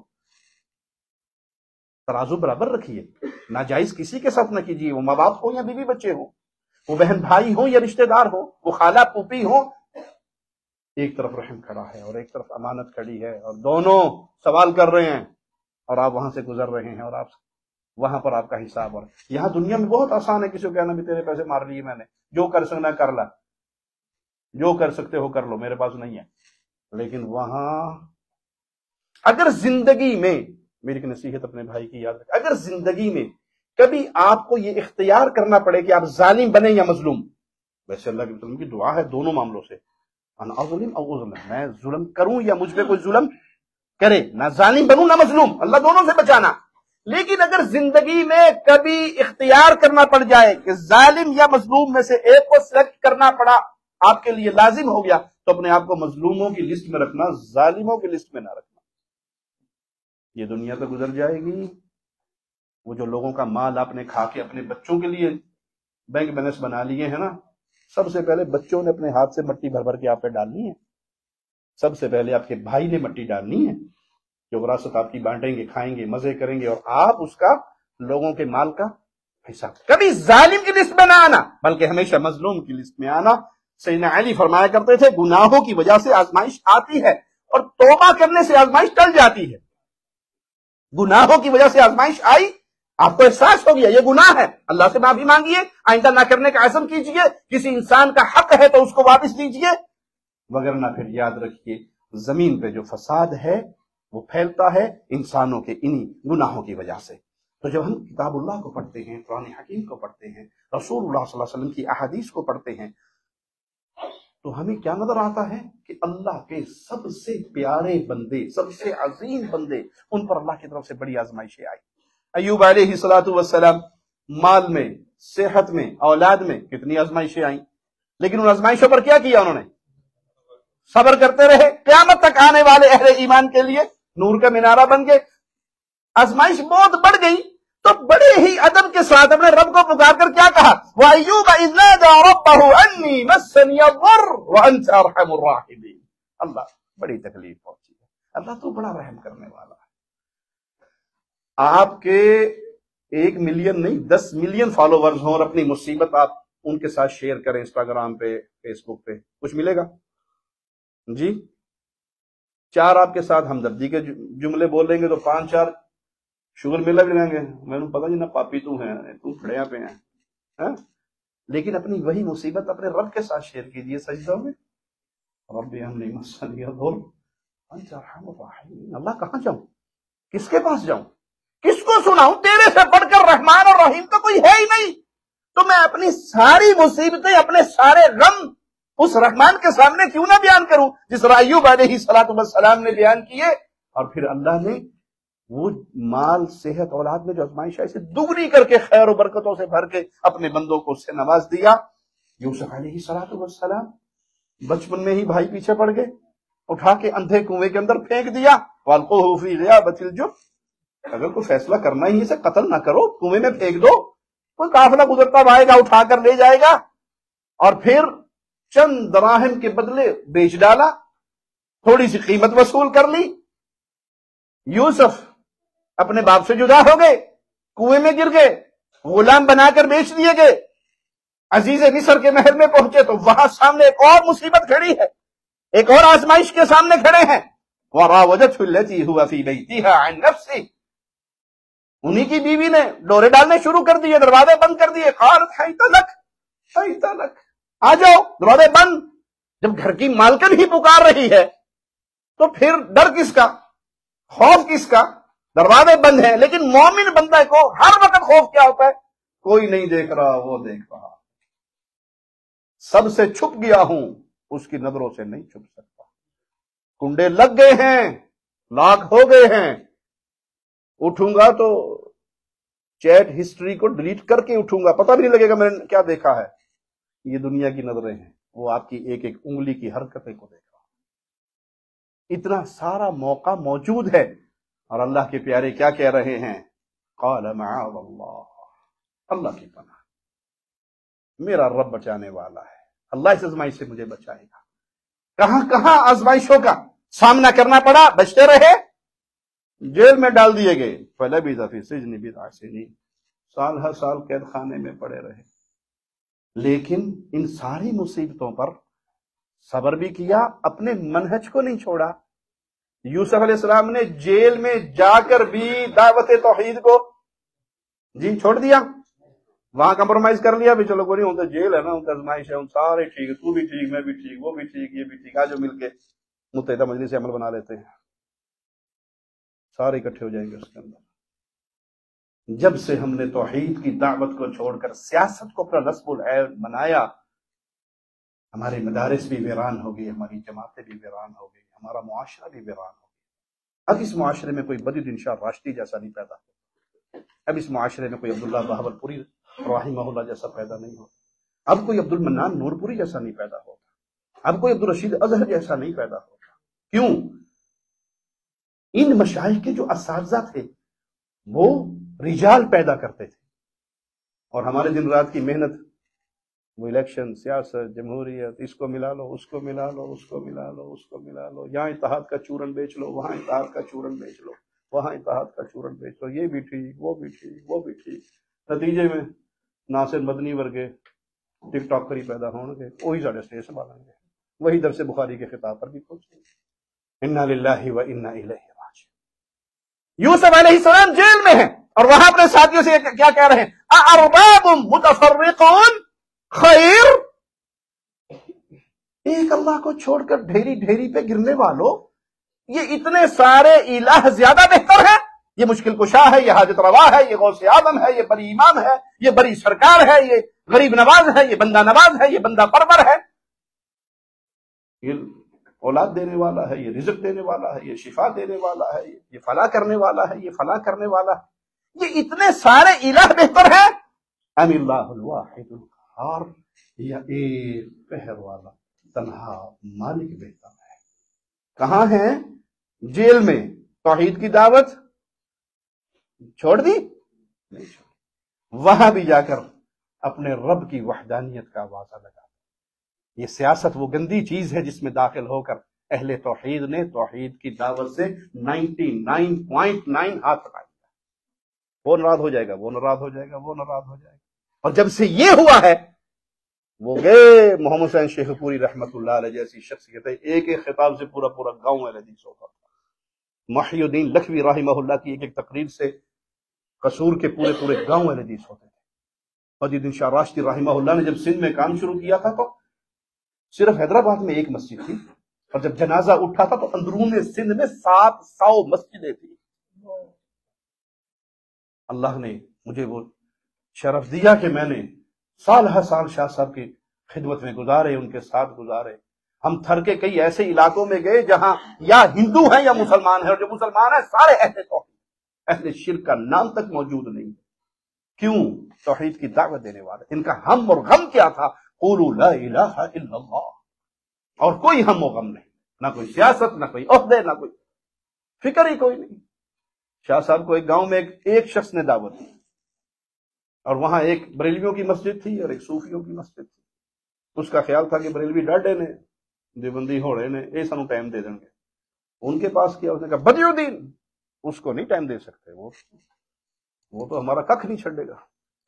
یہ بیٹھا ہے اور شاہ صاحب اتنا لمبا سفر کر کے سعید آباد سے پہنچے ہیں، اور یہ کہتا ہے سائیں درس تو نہیں ہو سکتا۔ سائیں نے کہا کیوں؟ میں تو اتنی دور سے آیا ہوں۔ سائیں وہ مسجد والوں نے اجازت نہیں دی۔ فکر نہیں کرو، درس ہوگا۔ خاموش ہو گیا۔ سائیں کہہ رہے ہیں ہوگا تو پھر ہوگا۔ جب عشاء کی نماز کا ٹائم ہوا تو مجھے کہا سیڑھی لگاؤ، اپنے گھر کی چھت پہ چڑھو، ایک کرسی بھی لے لو، 2 مصلے بھی لے لو، آج اوپر آ جاؤ۔ چھت پہ چڑھ کے ہم دونوں نے کہا، سائیں نے جماعت کروائی، ہم نے نماز پڑھی، شاہ صاحب کرسی پر بیٹھ گئے اور مجھے اکیلے سے کہا سامنے بیٹھ جاؤ، اور ان الحمد للہ اللہ کی توحید پہ درس دینا شروع کر دیا ایک بندے کو۔ چھوٹا سا گاؤں تھا، نہ کوئی بجلی، نہ کوئی شور شرابہ، نہ کوئی گاڑیاں۔ شاہ صاحب کی آواز جب توحید کی گونجی، ادھر گھر سے 2 بندے نکلے، ادھر سے 4 نکلے، 5، مڑ کے دیکھا تو 15-20 لوگ ہو گئے۔ تھوڑی دیر بعد دیکھا تو 100 ہو گئے، تھوڑی دیر بعد دیکھا پورا گاؤں میرے گھر کے سامنے خالی میدان میں بیٹھا، اور شاہ صاحب نے 2.25 گھنٹے رب کی توحید سنائی۔ 2.25 گھنٹے۔ میں نے اپنی زندگی میں بدیع الدین شاہ راشدی رحمت اللہ علیہ سے پڑھ کر قرآن پڑھنے والا کوئی بندہ دیکھا ہی نہیں۔ قرآن ان کی زبان پہ پانی کی طرح بہتا تھا۔ جب شاہ صاحب کی تقریر ختم ہوئی تو پورا گاؤں کھڑے ہو کے کہنے لگا اگر یہ مسلک اہل حدیث ہے سائیں، آج سے ہم سارے ہی اہل حدیث ہیں۔ ان کا مقصد تھا لوگوں کے اندر عقیدہ توحید کو پھیلانا، اس عقیدے کو راسخ کرنا۔ یوسف علیہ السلام جیل میں ہیں، آواز کیا لگا رہے ہیں؟ ما تعبدون من دونه الا اسماء سميتموها انتم وآباؤكم۔ کن کو پوچھتے ہو؟ یہ جو تم جن کو پوج رہے ہو، یہ جو تم نے نام بنائے ہوئے ہیں، یہ تراشے میں تمہارے اور تمہارے ماں باپ کے ہیں، آباء و اجداد کے ہیں۔ یہ غریب نواز ہے، یہ بندہ نواز ہے، یہ غوث اعظم ہے، یہ فلاں ہے، یہ فلاں ہے۔ یہ اللہ کی طرف سے بھیجے ہوئے نہیں ہیں، یہ اللہ کی طرف سے اتارے ہوئے نہیں ہیں، یہ تمہارے اپنے، تمہارے باپ داداؤں کے تراشے ہوئے نام ہے۔ ما انزل اللہ بہا من سلطان، اللہ کی طرف سے ان ناموں پر کوئی دلیل نہیں ہے۔ طیب گیلانی صاحب ان کا ایک کلپ دیکھنے کو ملا جس میں کہتے ہیں کہ پیر عبد القادر، علی کو تو چھوڑو، علی تو علی ہے، حسن کو چھوڑو، حسین کو چھوڑو، ان کی نسل سے آنے والا پیر عبد القادر جیلانی غوث اعظم، اس کی شان تمہیں بتاؤں وہ کون ہے؟ وہ ہے جس نے کہا تھا جب ایوب مصیبت میں پھنسے ہوئے تھے تو ایوب کو شفا میرے لعاب سے ملی تھی۔ پیر عبد القادر جیلانی نے کہا تھا وہ جو ابراہیم آگ میں گلے تھے اس آگ کو ٹھنڈا میں نے کیا تھا۔ موسیٰ کا جو عصا تھا وہ پیر عبد القادر جیلانی تھا، وہ جو سانپ بن جاتا تھا، رسیے کھا جاتا تھا، وہ پیر کہتا یہ شان ہے پیر جیلانی کی۔ ما انزل اللہ بہ، اللہ نے تیرے اس معاملے پر کوئی دلیل نہیں اتاری، یہ کفر کے عقیدے تم نے اپنی طرف سے تراشے ہوئے، تمہارے پیروں نے تراشے ہوئے۔ ان الحکم الا للہ امر اللہ تعبدوا الا ایاہ، حکم ہے تو صرف ایک اللہ کا، وحدانیت ہے تو صرف ایک اللہ کی، جھنڈا غالب رہے گا تو صرف ایک اللہ کا۔ مجھے حکم کیا ہے، تمہیں آرڈر کیا ہے کہ عبادت کرو تو صرف ایک اللہ کی کرو، یہی وہ سیدھا راستہ ہے، لیکن اکثر لوگ نہیں جانتے۔ تو بھائیو توحید کی دعوت کو کبھی نہ بھولو۔ یوسف علیہ السلام نے آزمائش میں جیل میں پھنس کر نہیں بھولی، نتیجہ کیا نکلا؟ وَكَذَلِكَ مَكَّنَّا لِيُوسُفَ فِي الْأَرْضِ، ہم نے زمین میں اس کو بادشاہت دی، ہم نے اس کو قرار دیا، جہاں چاہے چلے گئے، بسے رہے، ہماری رحمتیں ہیں، جس کو چاہتے ہیں ہم عطا کرتے ہیں۔ ابراہیم علیہ السلام پر کتنی سخت آزمائش آئی، باپ دشمن، قوم دشمن، بادشاہ دشمن، آگ کے علاوہ جلائے گئے ہیں، ابراہیم کو اس میں پھینکا جا رہا ہے، جبرائیل آتے ہیں پوچھتے ہیں کوئی حاجت ہے؟ زبان حال سے کہنے دیجئے خلیل اللہ کہہ رہے ہیں ہاں حاجت تو ہے، پر ابراہیم کو جو حاجت ہے وہ جبرائیل سے نہیں ہے، وہ جبرائیل کے رب سے ہے۔ جبرائیل، میرا حال میرا رب تجھ سے زیادہ جانتا ہے، حسبنا اللہ ونعم الوکیل، میرا اللہ مجھے کافی ہے، وہ کارساز ہے، اس کے ہوتے ہوئے مجھے کسی اور کی ضرورت۔ یہ آگ پیر عبد القادر جیلانی نے نہیں بجھائی، پیر جیلانی جیسے 1 کروڑ بھی ہو جائیں، خلیل اللہ کی جوتی کی نوک سے اڑنے والے ایک ذرے کے برابر بھی نہیں ہو سکتے۔ تم انبیاء کی گستاخی کرتے ہو، اپنے پیروں فقیروں کو اٹھا کر انبیاء سے بڑھ کر شان دیتے ہو۔ وہ کس نے بجھائی؟ قرآن خبر دیتا ہے اس کی، وہ ابراہیم کا رب تھا اسے بجھانے والا۔ جلانے والے کون تھے؟ قوم نے کیا کہا تھا؟ حرقوہ وانصروا آلہتکم، جلا کے اس کو گستاخ کو راکھ کر دو، اپنے الہوں کی مدد کرو۔ یہ الہ ہوتے تو انہیں تمہاری مدد کی ضرورت ہے؟ یہ الہ ہوتے تو جب اس کی گردنیں ابراہیم علیہ السلام کاٹ رہے تھے تو یہ اپنے آپ کو بچا نہ لیتے؟ یہ تو مورتیے ہیں تراشی ہوئی تمہارے اپنے ہاتھوں کی۔ میرے مالک نے پھر آرڈر جاری کیا، قلنا یا نار کونی بردا وسلاما علی ابراہیم، آج تیرا کام تو جلانا ہے، لیکن تیرے اندر جو آ رہا ہے وہ میرا خلیل ہے، اس کے لیے خیر اور سلامتی اور برکت والی بن جا۔ آگ بجھی، ابراہیم علیہ السلام کا بابا باہر کھڑا دیکھ رہا، آگ بجھ جاتی ہے، ابراہیم سلامت کھڑے ہیں، وہیں سے آواز لگاتا ہے بہترین رب تو تیرا رب ہے یا ابراہیم، تیرے رب سے بہتر کوئی اور، یہ رب ہے جو بچاتا ہے۔ ہر حال میں انبیاء نے اپنے رب کی طرف آزمائشوں پر کیا کہا؟ فصبر جمیل، یعقوب علیہ السلام کیا کہہ رہے ہیں؟ فصبر جمیل، جو کچھ مجھے پہنچا ہے ہاں اس پہ صبر جمیل کروں گا، اللہ سے ہی مدد مانگوں گا۔ تو یہ وہ راستہ ہے جو انبیاء نے مجھے اور آپ کو دیا ہے۔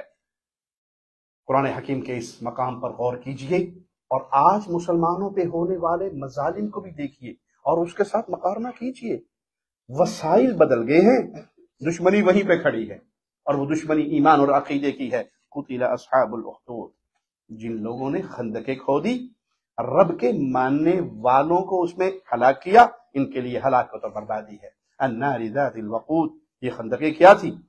آگ کی خندقیں تھی جو اہل ایمان کو اس میں جھونکنے کے لیے دھڑکائی گئی تھی، ان کو جلایا گیا تھا، اہل ایمان کو اس کے اندر پھینکا گیا تھا۔ اذ ہم علیہا قعود، کافر بادشاہ اور اس کے کارندے آگ کے کنارے پر بیٹھ کے مسلمانوں کے جلنے کے مناظر کو دیکھتے تھے۔ وَهُمْ عَلَى مَا يَفْعَلُونَ بِالْمُؤْمِنِينَ شُهُودٌ، مسلمانوں کے ساتھ وہ جو کچھ کر رہے تھے وہ اس پر گواہ تھے، اپنی آنکھوں کے سامنے دیکھ رہے تھے. وَمَا نَقَمُوا مِنْهُمْ إِلَّا أَن يُؤْمِنُوا بِاللَّهِ الْعَزِيزِ الْحَمِيدِ. کس چیز کا انتقام لیتے ہیں یہ مسلمانوں پہ ظلم کر کے؟ کس چیز کا ان کے آج سینے میں درد ہے؟ وہ صرف یہ کہ یہ ایک اللہ کو ماننے والے، یہ کہتے ہیں ربنا اللہ. مسلمانوں کا جرم یہ ہے. حدیث میں یہ واقعہ آپ نے مشاہد سے بارہا سنا ہوگا. ایک بادشاہ، اس کے بعد جادوگر بوڑھا ہو گیا. اس نے کہا کوئی نوجوان مجھے دے دو جس کو میں جادوگری سکھا دوں، مر جاؤں گا تو پھر تیرے پاس کون سا جادوگر ہوگا. ایک ذہین فتین نوجوان دے دیا گیا. نوجوان جادوگر کے پاس جاتا، راستے میں ایک راہب ملتا، اس راہب کے پاس بیٹھا، اس کی باتیں بھی اچھی لگی، اس سے بھی سیکھنے لگ گیا، جادوگر کے پاس بھی جانے لگ گیا. اور پھر ایک گھڑی آئی کہ وہ گزر رہا ہے اور ایک بہت بڑا جانور راستہ روک کر پڑا ہوا ہے. کہتا ہے آج میں دیکھتا ہوں کہ جادوگر ٹھیک ہے یا وہ راہب ٹھیک ہے. پتھر اٹھا کر مارتا ہے کہ اللہ اگر تیرے نزدیک وہ راہب کی باتیں زیادہ بہتر ہیں تو اس جانور کو ہلاک کر دے، لوگوں کا راستہ کھل جائے. پتھر لگتا ہے، وہ ہلاک ہو جاتا ہے، مشہوری ہو جاتی ہے. اندھے کو رقیہ کرتا ہے، دم کرتا ہے، ہاتھ پھیرتا ہے، ٹھیک ہو جاتا ہے. کوڑی کو ہاتھ پھیرتا ہے، ٹھیک ہو جاتا ہے. بادشاہ کا وزیر اندھا ہو گیا تھا، اسے بھی خبر ملی، پہنچ گیا کہ سنا ہے تو اندھے کو ٹھیک کر دیتا. کہ میں تو نہیں کرتا، وہ تو اللہ کرتا ہے. یہ بھی توحید کی دعوت کو قبول کر گیا. آنکھیں ٹھیک ہو گئی. بادشاہ کی گود میں جا کر پھر یہ بھی بیٹھا ہوا ہے. بادشاہ پوچھتا ہے تیری آنکھیں کس نے ٹھیک کی؟ اس نے کہا اللہ نے کی. انہوں نے کہا میرے علاوہ کسی اور کو بھی رب مانتا ہے؟ اس نے کہا میرا اور تیرا رب ایک ہی ہے اور وہ عرش والا. کس نے پٹی پڑھائی؟ کہا وہ نوجوان نے. نوجوان کو بلاتا ہے کہ اچھا جادوگری میں اتنا ماہر ہو گیا کہ تو آنکھیں بھی ٹھیک کرنے لگ گیا. اس نے کہا نہیں، جادوگری میں ماہر نہیں ہوا، یہ تو میرے رب کی رحمت ہے، جس کو چاہتا ہے شفا. میرے علاوہ کسی اور کو رب مانا ہے؟ ظلم کرتا ہے. وہ بتا دیتا ہے خبر کہاں سے ملی ہے. راہب کو لایا جاتا ہے، اس کو مارا جاتا ہے. ظلم کرتے کرتے اس بچے کو مارنے کی پلاننگ کرتا ہے، اس کو مارو جان چھڑاؤ. سب کو تو مار دیا، لیکن یہ ٹرننگ پوائنٹ ہے پوری قوم کا. کہتا لے جاؤ پہاڑ کی چوٹی سے گرا دینا. لشکر کا ایک گروہ لے کر جاتا ہے، پہاڑ کی چوٹی سے پھینکنے لگتا ہے تو یہ اپنے عرش والے سے باتیں کرتا ہے. اللہ مغفرنی بما شئت. اللہ توحید کے داعی کو مارنے لگے ہیں، تو جو چاہے ان کے ساتھ سلوک کر اور میری حفاظت فرما. پہاڑ ڈرستا ہے، پورا گروہ نیچے گر کے ہلاک ہو جاتا ہے. یہ چلتا واپس آ جاتا ہے. پھر بھیجتا جاؤ اسے جا کے سمندر کے گہرے پانیوں میں پھینک دو. وہاں جا کے پھر وہی دعا کرتا ہے. وہ واپس آ جاتا ہے اور کشتی والے سارے ہلاک ہو جاتے ہیں. یہ بادشاہ سے کہتا ہے بادشاہ سلامت بات سنیں، اگر آپ نے مارنا ہے تو میں آپ کے طریقوں سے مارا نہیں جا سکتا، مجھے مارنے کے لیے میرا طریقہ اختیار کرو. انہوں نے کہا اللہ دا واسطہ دس تیرے کو جان کی میں چھٹنی، میری تو خدائی خطرے میں پڑی ہوئی ہے. اس نے کہا ایک ہی طریقہ ہے، سب لوگ اکٹھے کرو، پوری قوم اپنی اکٹھی کرو، ایک اونچی جگہ پہ مجھے کھڑا کرو، میری کمان اور میرا تیر لو اور پھر میرے رب کا نام لے کے وہ تیر مجھے مارو. بلند آواز سے کہو اس غلام کے رب کے نام سے قتل کرتا ہوں، وہ تیر مجھے لگے گا تو میں مارا جاؤں گا، اور کوئی طریقہ تیرا کامیاب نہیں ہو سکتا. ساری قوم اکٹھی کر لیتا ہے اور بچے کو اس کے کمان اس کا تیر لے کے رب کے نام سے مارتا ہے. بچہ کنپٹی پہ تیر لگتا ہے اور وہیں پہ فوت ہو جاتا ہے. مڑ کے ساری قوم پچھلے دن ساری کہہ رہے ہوتے ہیں اشہد ان لا الہ الا اللہ. وزیر کہتے ہیں ایک منڈا مار کے ساری قوم نے مسلمان کر چھڑیا، تو اب کیا بنے گا؟ یہ تو سارے کے سارے کلمہ پڑھ گئے ہیں. ان کے لیے خندقیں کھودو، خندقوں میں ان کو جلا دو.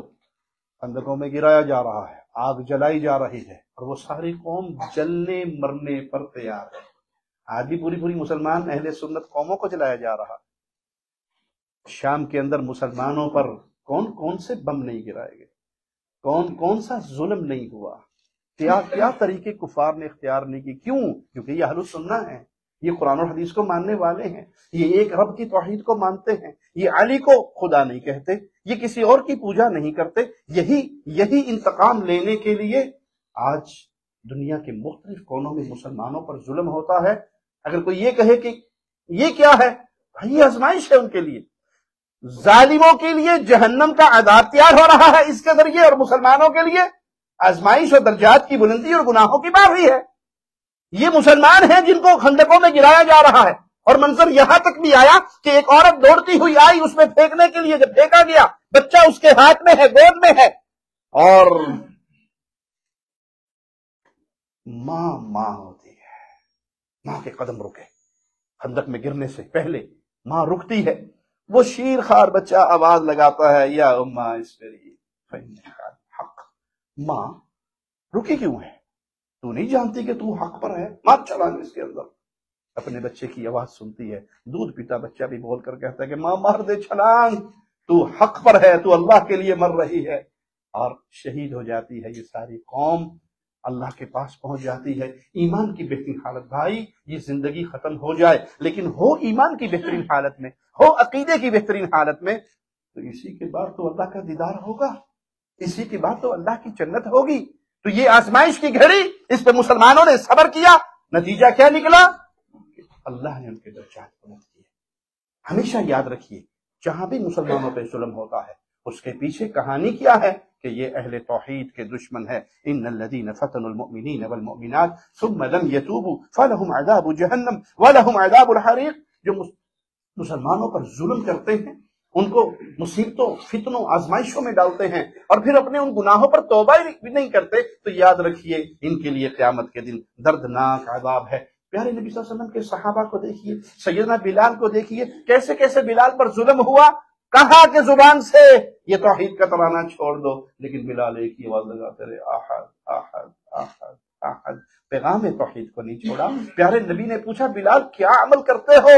رب کی جنت میں چل رہا تھا، تو دنیا پہ چل رہا تھا، تیری جوتیوں کی آواز کو میں اللہ کی جنت میں سن رہا تھا۔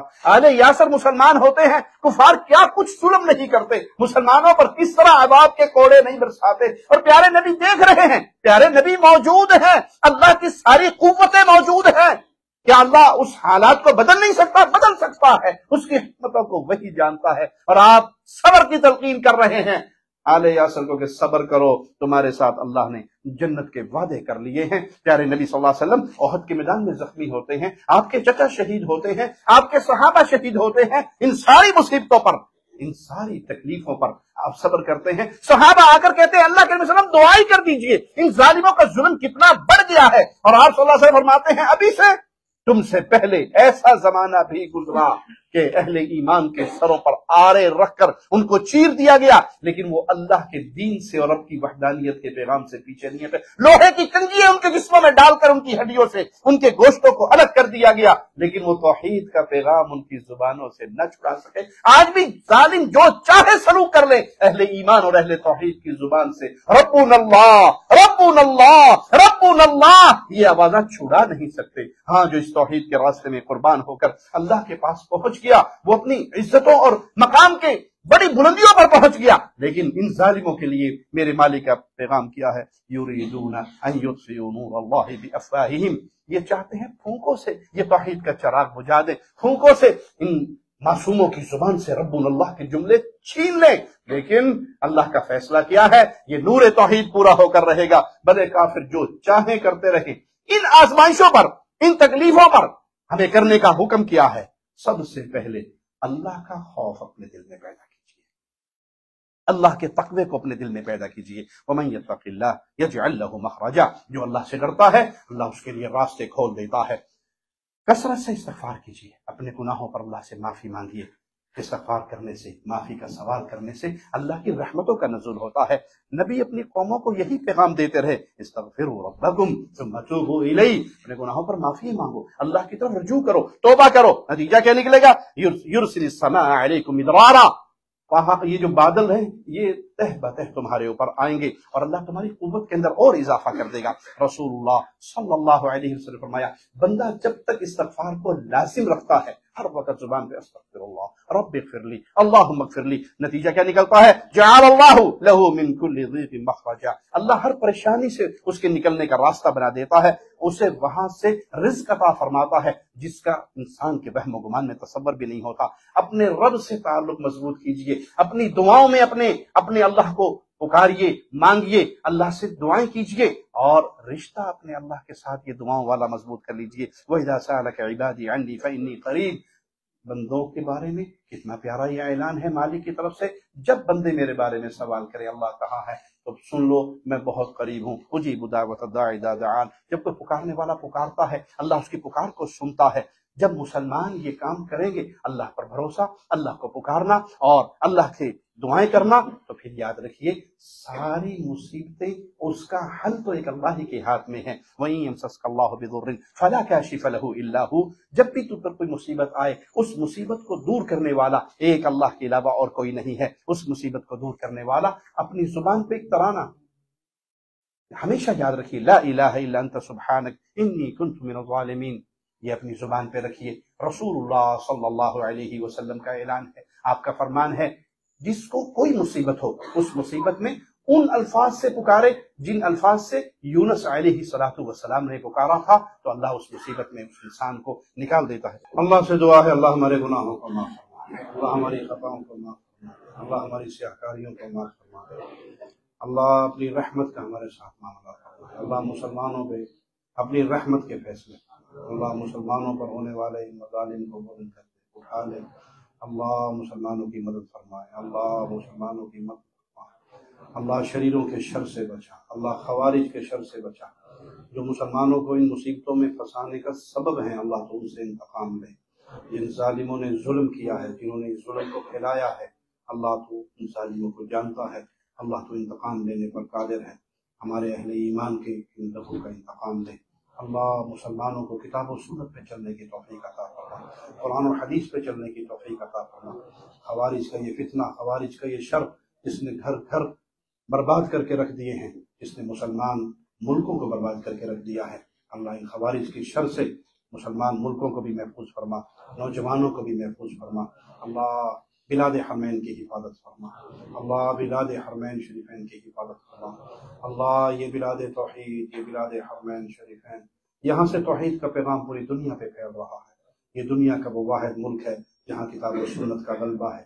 جہاں عقیدہ توحید کا غلبہ ہے، جہاں قولوا لا الہ الا اللہ کا وعظہ دیا جاتا ہے، اللہ یہ پھلتا رہے، پھولتا رہے، یہ مہکتا رہے، اور اس باغ سے توحید کا آوازہ پوری دنیا پہ نشر ہوتا رہے، اللہ خادم حرمین شریفین کی حفاظت فرما، اللہ بلاد حرمین کو شریروں کے شر سے، ظالموں کے ظلم سے محفوظ فرما، اللہ جن لوگوں کی آنکھوں میں یہ کانٹے کی طرح چبھ رہا ہے، اللہ ان کی چبھن میں اضافہ فرما، اور بلاد حرمین کی حفاظت فرما، اللہ تو راضی ہو جا، اللہ تو راضی ہو جا، اللہ تو راضی ہو جا، اللہ تو اپنے پیاروں میں شامل فرما، اللہ تو اپنے پیاروں میں شامل فرما، اللہ تو ہمیں موت اس حال میں دینا کہ تو ہم سے راضی ہو، اللہ تیرے فرشتے موت روح قبض کرنے کے لیے آئیں تو یہ پیغام لے کر آئیں، پیاری روح باہر نکل کر اللہ سے راضی ہو جا، اللہ ہمارے ماں باپ تیرے پاس آ گئے، اللہ اہل ایمان ماں باپ کی مغفرت فرما کے انہیں فردوس عطا فرما، جن کے ماں باپ زندہ ہیں اے اللہ انہیں ان کے ساتھ نیکی کرنے کی توفیق عطا فرما، اللہ جن کی گودیں اولاد سے خالی ہیں انہیں نیک صالح اولاد عطا فرما، جن کو اولاد دی ہے اللہ ان کی نیک تربیت کرنے کی توفیق عطا فرما، اللہ تو رحمان ہے، رحیم ہے، کریم ہے، اللہ تیری توحید کی دعوت دیتے ہیں، تجھے اسی لا الہ الا اللہ، اسی عقیدہ توحید کا واسطہ ہے مولا، ہمیں اس حال میں لے کے جانا، تو ہم سے راضی ہو، ہم تجھ سے راضی ہو۔ ہر لمحہ قرآن اور سنت کا ترجمان، فضیلت الشیخ توصیف الرحمان۔